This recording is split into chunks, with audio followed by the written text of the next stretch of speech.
Protein yang banyak, sayur sedikit, yang penting no gula. Hmm, ini tuh hoax atau real atau hanya set ya sebenarnya ya. Anyway, saya akan jawab.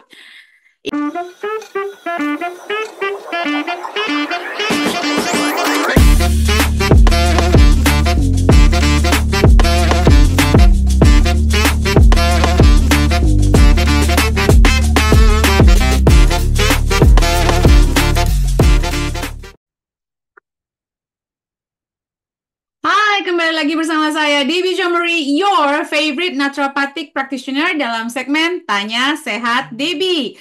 Di mana teman-teman bertanya, saya akan menjawab dari sudut pandang naturopat, yaitu naturopathic medicine. Ya, teman-teman, yuk kita mulai. Pertanyaan pertama. Oats, kalau mau ikutan gimana caranya, Bu Debbie? Jadi teman-teman follow Instagram Root of Life UK. Lalu tunggu setiap weekend kita akan ada Q&A. Maaf ya rambut saya agak berantakan. Sudah seharian nih habis konsultasi klien. Jangan lupa di-subscribe dan di-share video ini kalau bermanfaat buat teman-teman semua.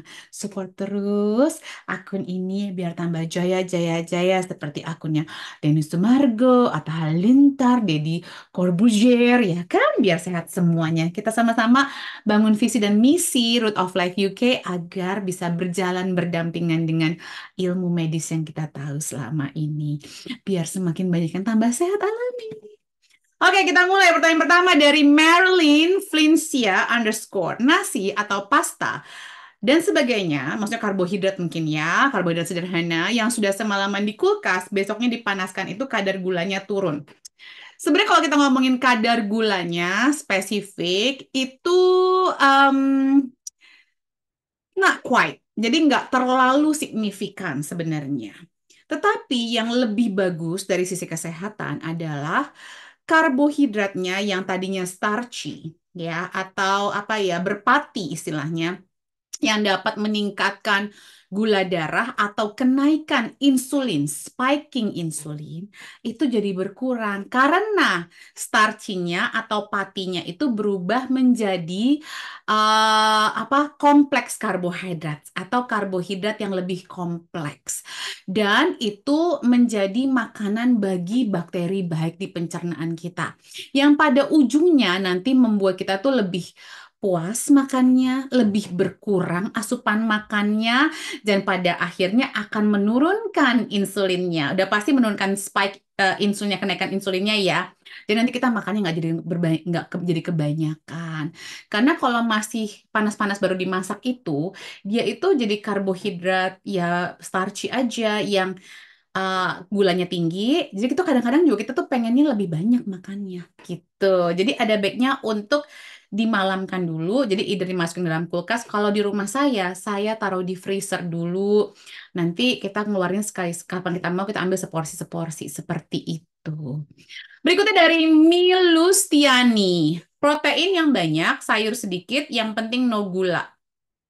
Ini tuh hoax atau real atau hanya set ya sebenarnya ya. Anyway, saya akan jawab.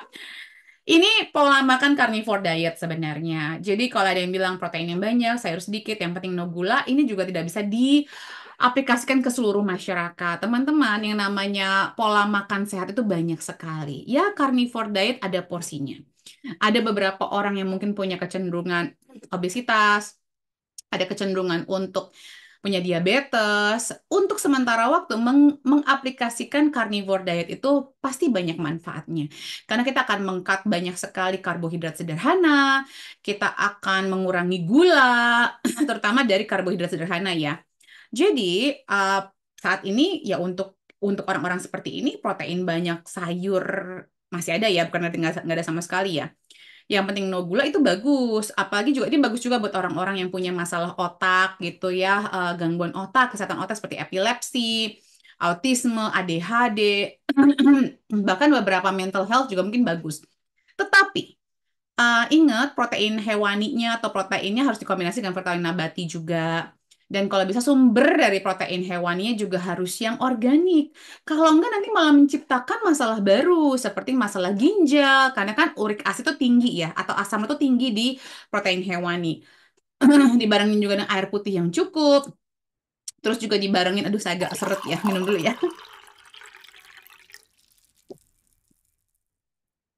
Dibarengin juga dengan apa sayuran yang harusnya lumayan tinggi ya sebanding dengan asupan protein hewaninya gitu. Dan ini bukan buat orang-orang yang punya gangguan detoksifikasi, yang punya kecenderungan ke arah kanker. Ini malah jadi bisa berbahaya nanti gitu. Jadi buat saya tergantung individunya. Ini salah satu diet sehat, tapi bukan berarti diet sehat untuk semua orang. Berikutnya dari Ibu Linda Chan, 68. Apakah tiap bulan haid kepala migrain sebelah kiri karena masalah hormon? Gimana cara mengobati? Bu, sebelum masalah hormon mungkin dicek zat besinya dulu, Bu. Zat besi sama ferritinnya. Bisa jadi karena kekurangan zat besi. Bisa memicu migrain. Kekurangan zat besi, kekurangan vitamin B2, kekurangan magnesium, itu bisa menjadi salah satu penyebab migrain sebelum menstruasi. Jadi mungkin ketiga itu dikoreksi dulu sebelum ngomongin masalah hormon. Kalau kita ngomongin hormon yang berhubungan dengan menstruasi, kan memang pada saat sebelum menstruasi hormon kita berubah. Jadi ada peningkatan kebutuhan nutrisi. Jadi kalau lihat dari situ masalah hormonnya ya kemungkinan besar ada karena kan nanti progesteron itu menarik beragam nutrisi yang memang kita kekurangan, tapi sebenarnya akarnya adalah kekurangan nutrisi in the first place. Jadi coba pastikan kekurangan nutrisinya dikoreksi terlebih dahulu. Begitu Bu, karena hormon kita memang pasti berubah kalau mendekati menstruasi. Berikutnya dari Milustiani lagi. Kalau belum bisa beli yang organik, apa sebaiknya tidak usah konsumsi daging atau telur budep? Yes, atau dagingnya bisa pakai daging kambing, daging bebek. Kalau tahu dagingnya itu bebeknya bebek yang bebas gitu ya, bukan yang dikandangin, bukan makan makanan yang komersil, atau bisa makan ikan teman-teman gitu, atau bisa beli apa ya protein hewani yang lokal gitu, kayak misalnya kemarin ada ulat-ulat kayu ya, ulat pohon atau kelinci yang tidak terlalu dikomersialisasi gitu. Mungkin burung dara gitu yang bukan diternakin, yang makannya belum diutak-utik.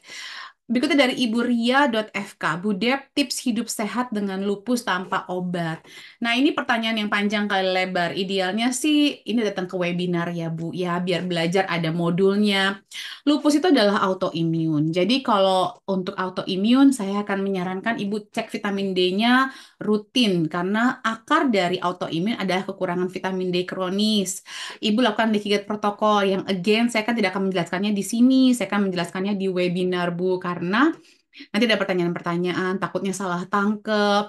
Terus idealnya Ibu mengetahui makanan-makanan yang mencetus flare-nya Ibu. Jadi tes alergi, tes food sensitivity, itu saya sangat anjurkan. Oke, berikutnya dari Ibu Yani underscore Susan. Protokol dan cek lab apa yang harus dilakukan Bu untuk pengentalan darah? Ada LED, laju endap darah, ada D-dimer. Protokol ini tuh bisa gini loh, kalau misalnya pencetusnya adalah imunisasi pandemi, karena itu bisa terjadi ya, itu berarti harus detox. Ya, detoxnya tidak bisa saya jelaskan di sini, nanti menjadi kontroversi, ada webinarnya ya. Tapi kita semua tahu kan kalau imunisasi pada zaman pandemi itu banyak efek sampingnya sekarang. Salah satunya yang muncul umum adalah pengentalan darah. Tetapi sebelum menjurus ke sana, coba koreksi asupan air putih kita. Coba koreksi makanan-makanan mengandung omega 3 yang kita konsumsi sudah cukup belum? Itu yang harus Ibu cek dulu. Am, Pengentalan darah juga tergantung sama vitamin K kita juga. Nah, vitamin K juga bergantung sama vitamin D kita juga. Jadi bisa dicek ya. Oke, berikutnya dari Wina.maya23. Bu Dep, kalau pipis berbusa itu apakah karena ginjal bermasalah? Sudah pasti iya, salah satunya. Itu gejalanya.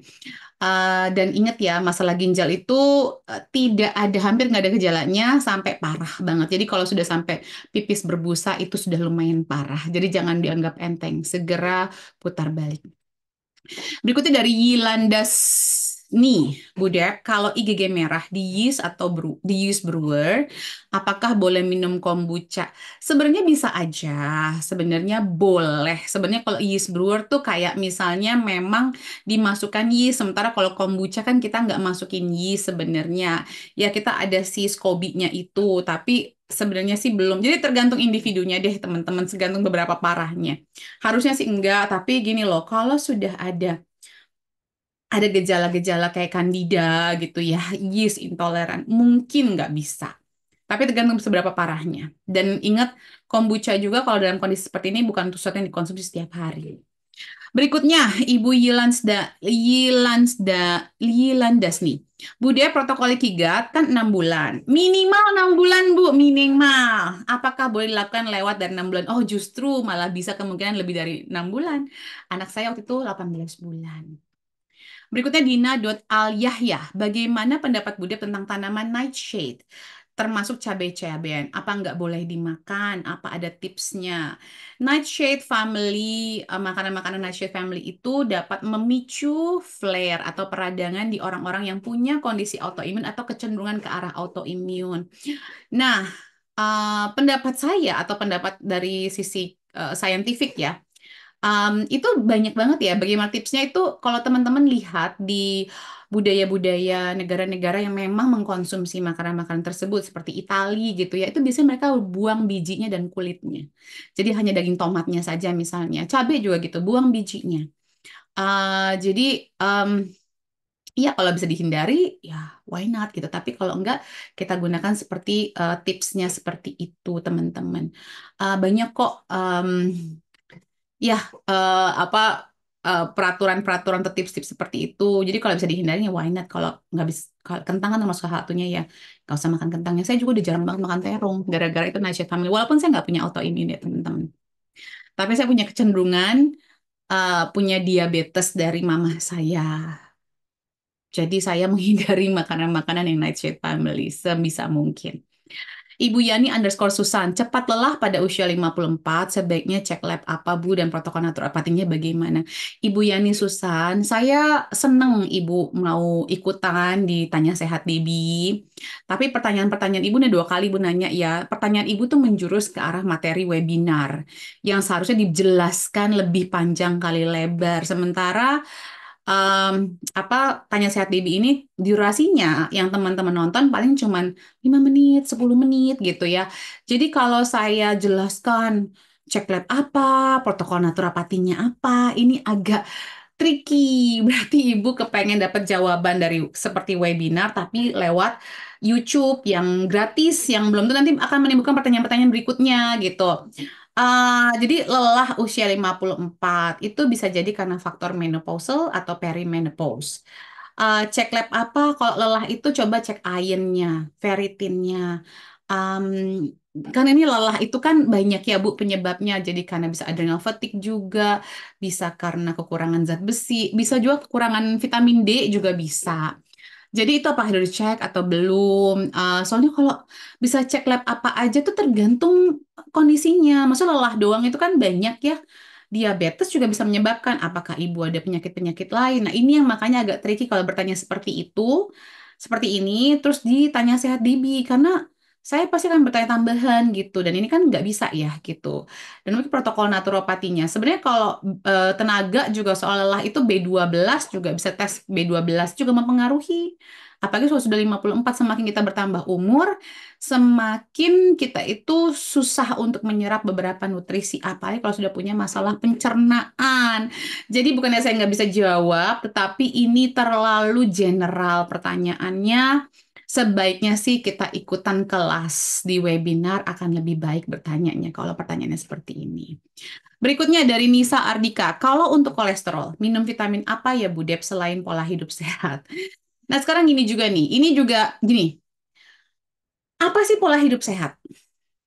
Saya pengen tahu juga. Ini makanya kadang soalnya masih banyak di luar sana asumsinya banyak yang salah soal pola hidup sehat. Jadi ada yang berpikir carnivore diet, ada yang berpikir vegan diet, dan ini bermacam-macam gitu. Kolesterol itu, nah ini dia kolesterolnya kolesterol apa? Kolesterol sendiri ada HDL, LDL, ada trigliserida. Ibu yang mana?